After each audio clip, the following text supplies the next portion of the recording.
11 handicap. Looking to tighten the dispersion between the pulls to the left with the irons and the fades to the right with the driver. Usually that is a path issue with some variance in the face, but we do have both swings to take a detailed look. Let's get our path line up, and quick 2 cents on the setup, not too bad.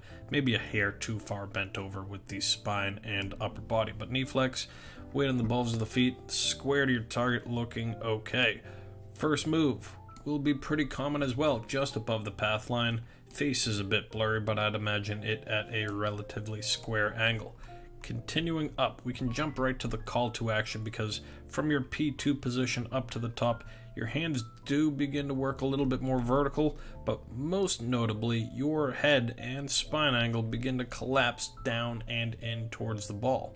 Now from here, you've got two options. You can either commit to collapsing down and into the ball, work that right shoulder and path more down from the inside, and rotate your lower body like crazy so that you don't chunk behind with staying that far low. So with that type of motion, you stay low, but what you instead do is early extend or jump up, making that low point contact consistency rather difficult. So going back to that top again, one more time. So let's go back to setup so we can draw our lines first.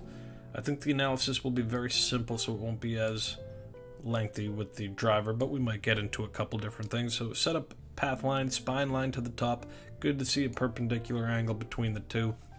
Hands could use a little bit more depth, but you see how your head has shifted down below its original starting position?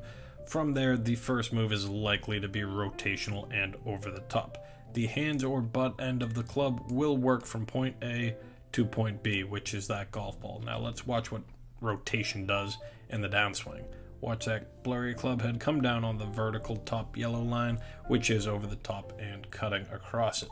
So from that position where your hands are a little vertical and that club slightly steep, you need to begin to clear the lower body, drop the right shoulder down, and watch any of the other videos that explain how to shallow out that club.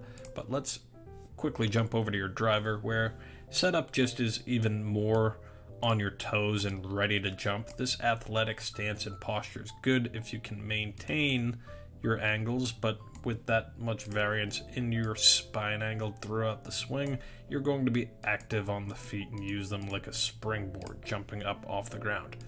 But either way, with that path line, let's see where you go in the takeaway with the driver now.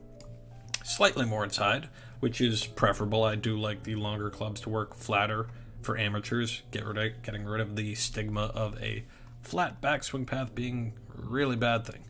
Now the qualities that we might have overlooked with your iron swing is how quickly and tight your trail elbow works to the body.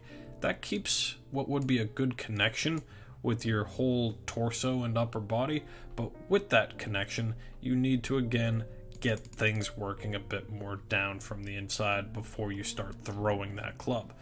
And this driver swing does have a little bit more appearance like you know what you're trying to do, where you initially just drop those hands a tiny little bit before your body takes over, starts rotating, and then you can draw that point A to point B type action. Watch that club follow through on that upright path. So the idea, or just playing on that theme of point A to point B, if this is our path, vaguely drawn, your hands at some point would need to start working down this way so that point A to point B is somewhere around there, or tight to the path line.